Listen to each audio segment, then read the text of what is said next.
This is Wat Thamkrabok, a monastery located 130 kilometres from Bangkok. Over 100,000 people have gone through its unique detox programme, which consists of Buddhist meditation, herbal supplements for relaxation, and the consumption of a secret potion to induce vomiting. It is said that the physical detox is only a small part of the rehabilitation process, with meditation and spiritual healing being the most important element. This includes taking a sacred vow known as a Sajja, which connects people to a spiritual dimension, leading them to peace and happiness. Father Laurence Freeman, director of the World Community for Christian Meditation, visited the monastery to explore how those in recovery can be assisted to a full and flourishing life through spirituality and meditation. This is examined in the Meditatio Forum from Christian and Buddhist perspectives, and through discussion with clinicians, psychologists, meditators, and monks from both traditions. Firstly, Father Laurence met with Abbot, Phra, Ajahn, Boonsong, senior monks, and Mike Sarson of East West Detox to find out more about the treatment program in Thamkrabok. We use the herb for clean up the body. Yes. Okay, just say about physical cleanup. And another thing, if your heart, your mind, your opinion don't have anything for control, they will go back again. That's why over here we do like a religion ceremony, like ask for Sajja, because is the religious ceremony at the beginning of the process? Yeah. Before the detox? The first thing they must do is to take the vow. Before they can do anything, they must take the vow. You can't. Nobody can actually take the detox herbs without the vow. They have to accept the rule or the policy over here. You cannot do that, you cannot do that, you cannot do that. That's why Sajja, same as the law. Okay, legal, illegal. Okay, that's why if you do that, let me try to control you. If you are just keep on the law very sticky, that's why you don't go. And is there a ceremony associated with the vow? Is there a ritual? Yeah, we'll be able to go on and watch that shortly and have a look at the vow. Yeah, that's very interesting. Yeah, I think that awakens, it seems to me, it awakens the spiritual dimension of the whole process, really. Yeah. It's not just physical, it's not just psychological, but it's the whole person is being committed to healing. We say when the mind is disturbed or in bondage, หมายความว่าคล้ายๆว่าสมาธิของเราถูกรบกวนเนี่ยแล้วก็ it is a dead sound. Yes? But when the mind is clear, ก็จะได้ยินเสียง it is light, คือเป็นการเปรียบเทียบหมายความว่าสมาธิเนี่ยก็คือเสียงมันจะทึบๆมันจะไม่ก้องกังวาน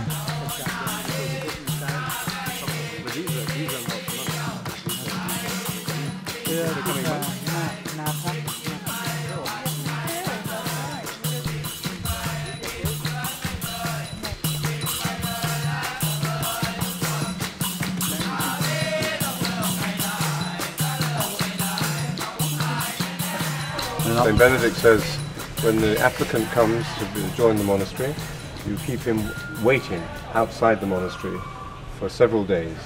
He's just knocking on the door. And then you let him in and you say, this is how we live and these are the rules and so on. Do you want to live like this? And then they have to investigate, is he truly seeking God? Truly seeking God? Is it from the heart? And then if they think he is, they let him in. And they have one monk who looks after him and trains him especially. And then at the end of 1 year, actually, now it's 7 years, but at the end of 1 year, they would say, they read the rule to him and say, this is the rule by which we live, freely come or freely go.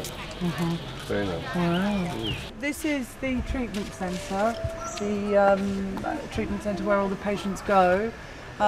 They come in here and they do a detox for 28 days. You can stay longer if you like. You have the 5 days of the herbs that you drink.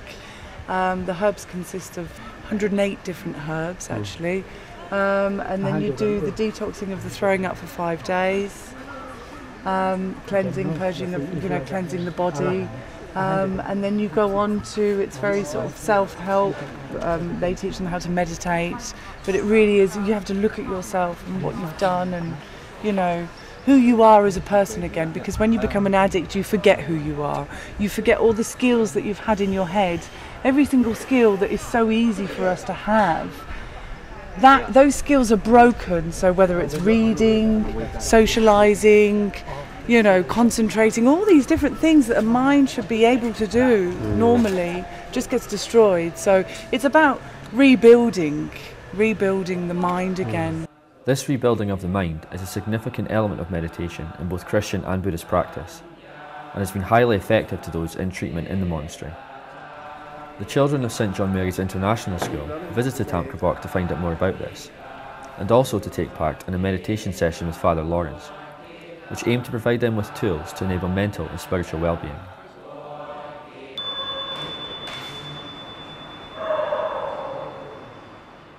So first of all, let us pay attention to our body and sit carefully, with care, with our back straight, the muscles of your face relaxed, your shoulders gentle.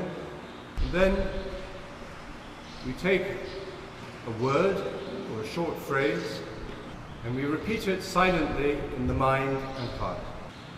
Say the word with attention and say it with care, gently and faithfully.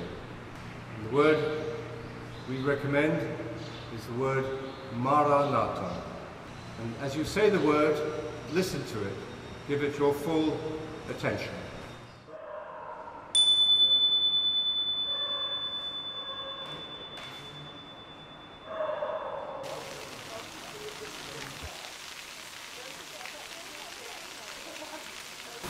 I operate a program for children, and one of the things we do is to teach meditation, and I learned very quickly that they really like it.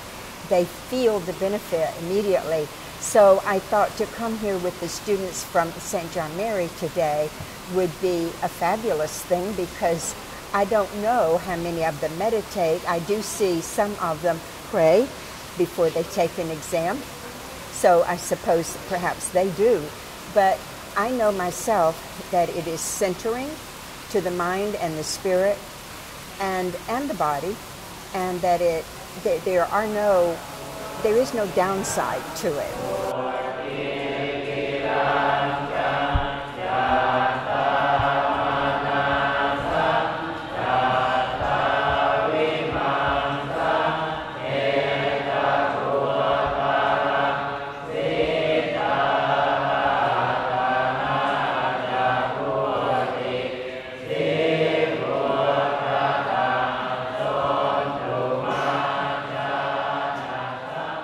I feel very impressed by the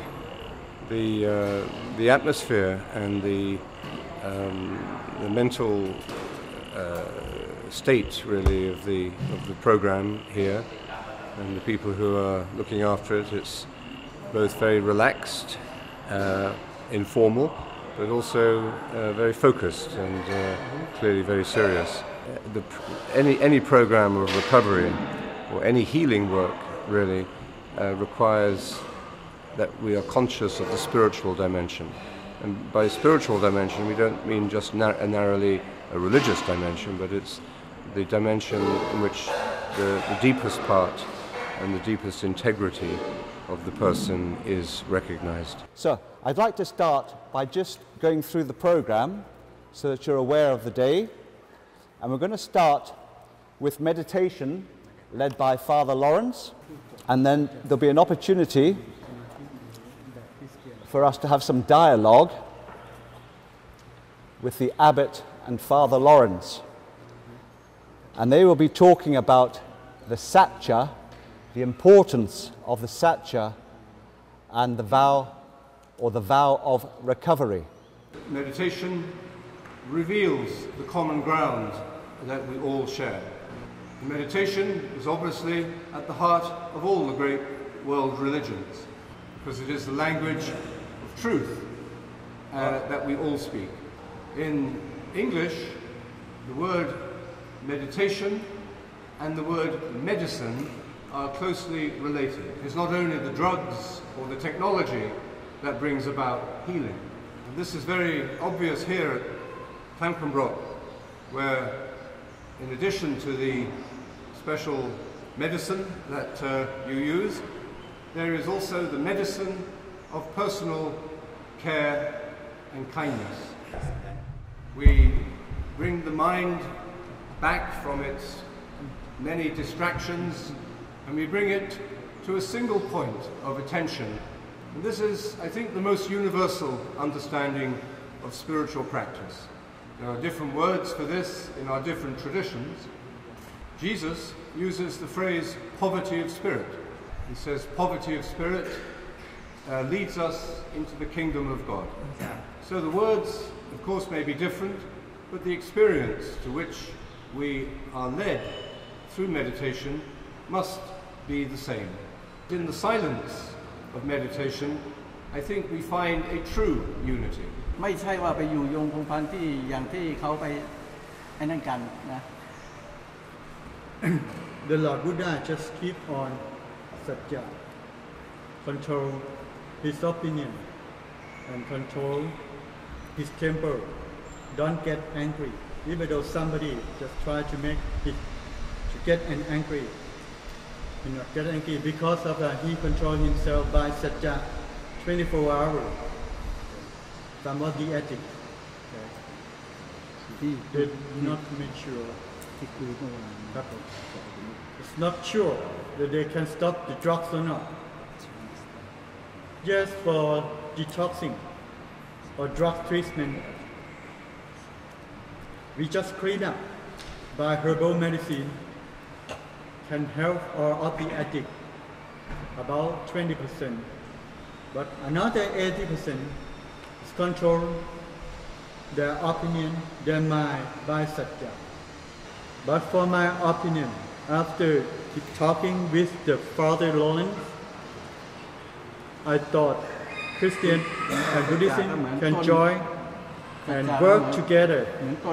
We can get the good cooperation, even though different believing. ทีนี้ก็นี่ไงถือว่าต้องมีศาสนามาทำให้เรามีปัญญารู้ว่าเราควรจะติดอะไรนะ This is true that in human natures we have tendency to be addicted. So we need religions or the practice of religions to help us to be out of that. เราเขาว่าเราเขาไอ้นั่นเราก็ไม่ไปโกรธเขาเราก็ไม่ไปเกลียดเขานี่ Keeping vows help us to control our bad habits or bad desire, and the Lord Buddha can overcome this and show us the way that we can control it also. He gave example for the addicted. If he เราเอาขยะมาทำให้ if he abandoned from his bad habit, he can change to be a good person. Well, I'd like to thank the Abbot for his talk, which I found very helpful, and there are a few key points that I'd like to highlight. First was his remark that the recovery process is not only to do with breaking the addiction in the short term or even in the long term, but it has a higher motivation.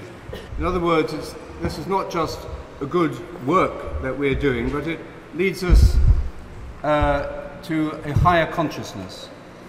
In other words, we need to keep our awareness of the big picture of the experience of recovery. Secondly, I was struck by the Abbot's remarks about self-control, and he spoke of the Buddha as somebody who developed control of himself but did not try to control anybody else. And this idea of self-control is very present in Christian spirituality as well. The early Christian monks, and it was from their teaching that we teach meditation, ก็เป็นแบบเดียวกับที่ฤาษีทางคริสต์ได้สอนการฝึกภาวนาเช่นกัน said that self-knowledge is a more important quality to develop than the power to work miracles. ว่าความรู้ถึงตัวเองนั้นเป็นสิ่งที่สำคัญที่จะก่อให้เกิดการทำอัศจรรย์ So self-knowledge changes us radically.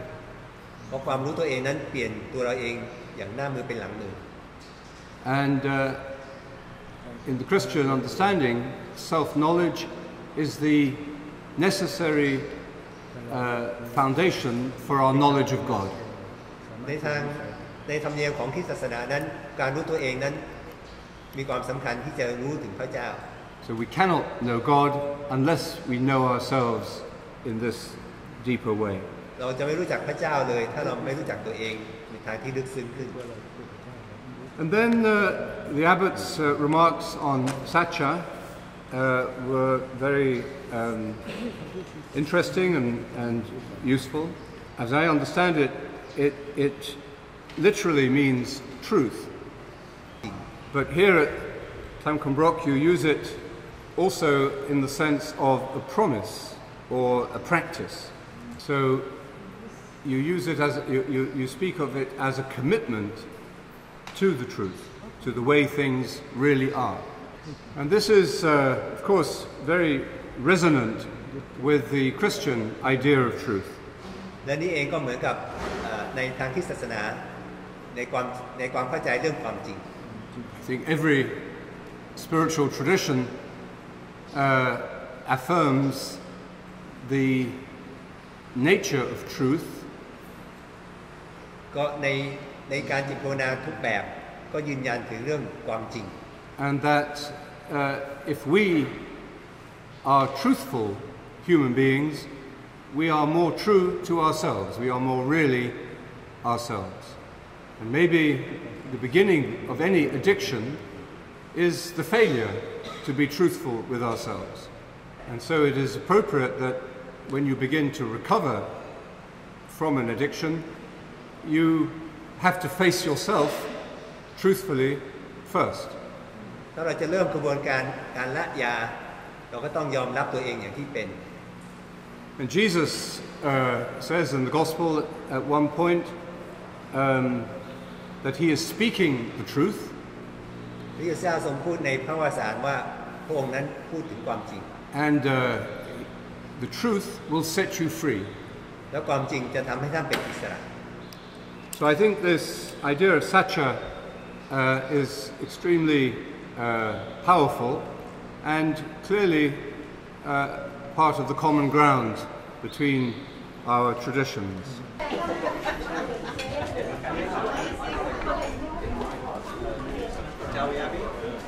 It's very good, you know, it helps the people to understand what the meditation is. And if you want to do a good meditation, even though to recover from the drug addiction, Sajja or keeping vows is very important.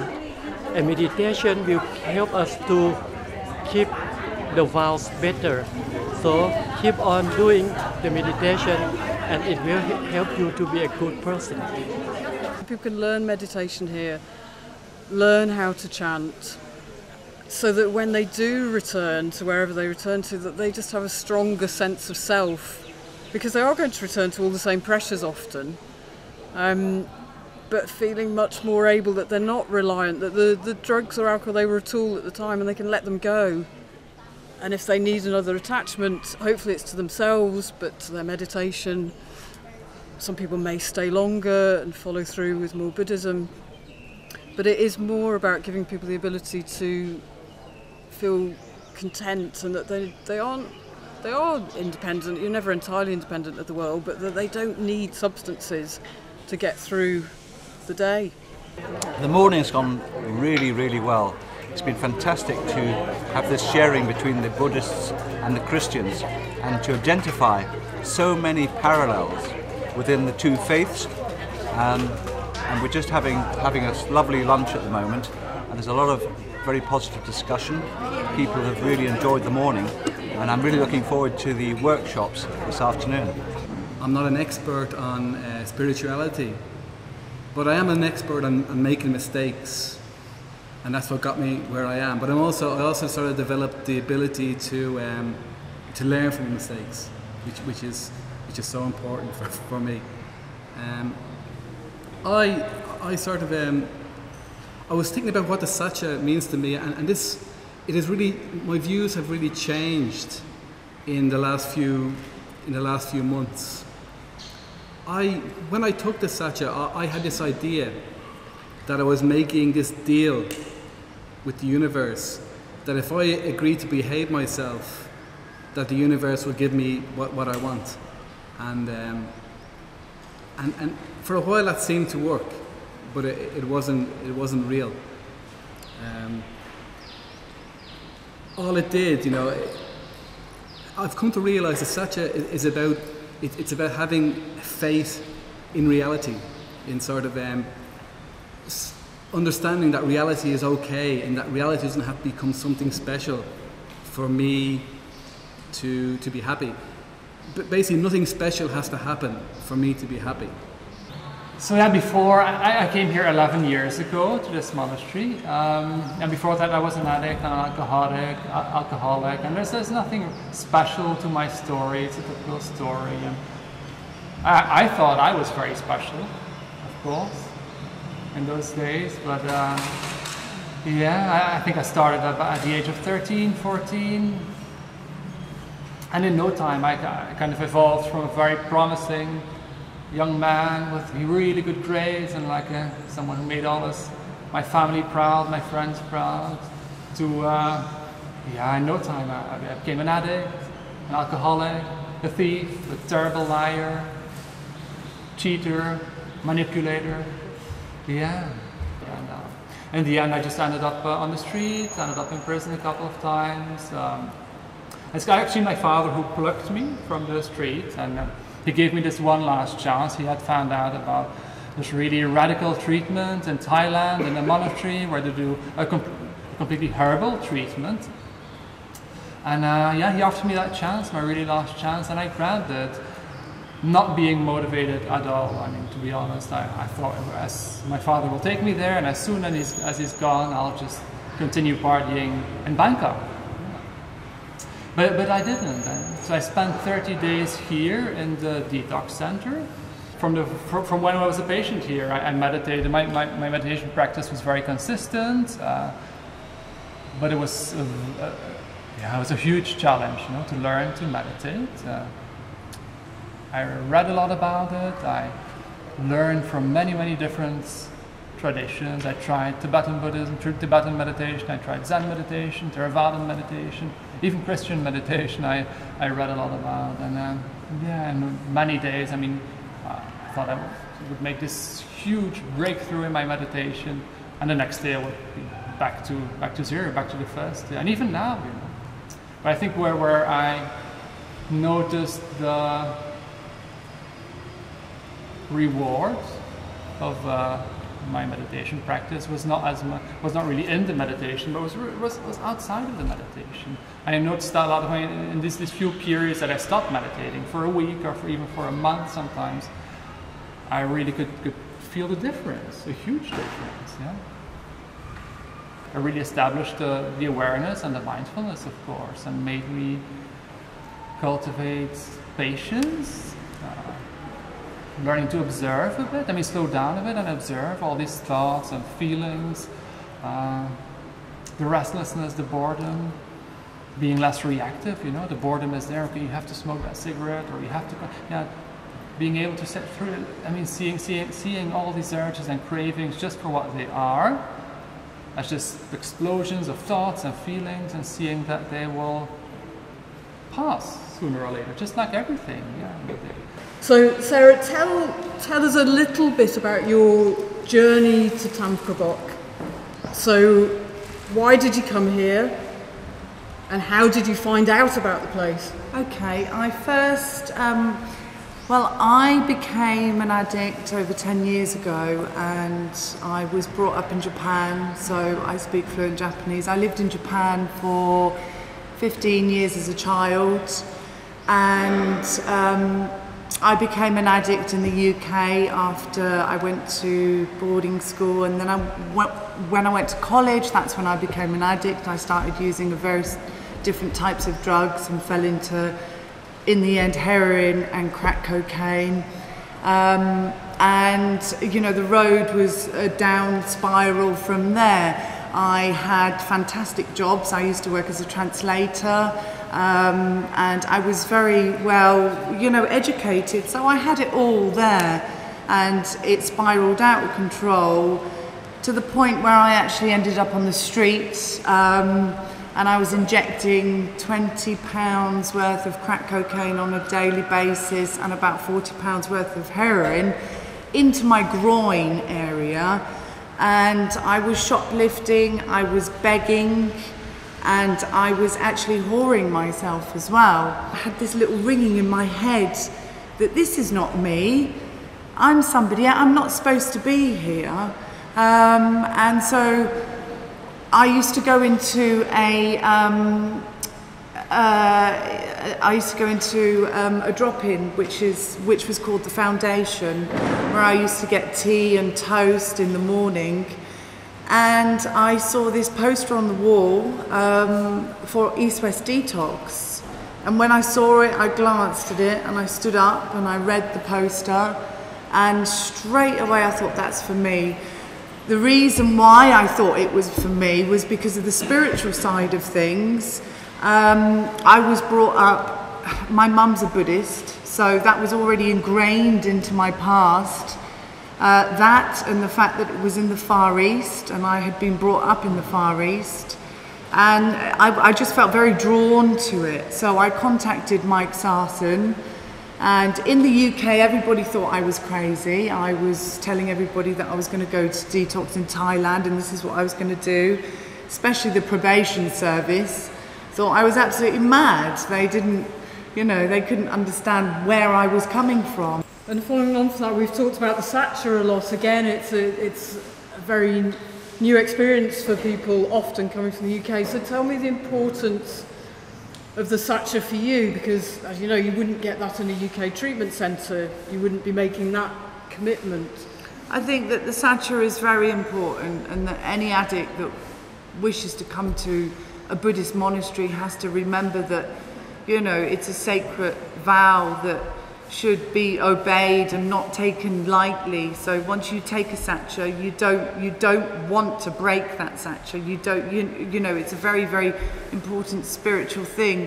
Although when I first came out to Thamkrabok, I didn't, you know, thinking about the Sajja, I took the Sajja, but it didn't have, it had meaning. It had meaning, but as the years have gone by, the meaning has become more and more intense in the sense that I'm more comfortable with myself. So taking a Sajja to me means more that, you know, I'm more in touch with myself and I'm comfortable with who I am today, and I'm able to live my life as the way that I should, you know. I'd like to, first of all, thank Mike again for the initiative he took in thinking of this seminar, this visit here. And I'd like to thank the Abbot and his senior monks, especially for their very warm and open welcome to us all. Spiritual communities like this are necessary for the health of the world, the health of society. And these communities do not exist in isolation. They are part of the world. Well, it's been a special and rather unusual Meditatio Forum. We had one in London some months ago on meditation and addiction. And this has, I think, opened the potential of the connection between teaching meditation and working with people in recovery and those who are helping in recovery. So I think the inspiration of the monks and their work here, a very selfless and free work, is really very impressive. And I look forward to the connection with the monastic work that they do here, and I'm sure there'll be further ways of collaborating in the future. And so we take back with us to London and to our community around the world some deep inspiration, really, into the spiritual dimension of addiction and the recovery process.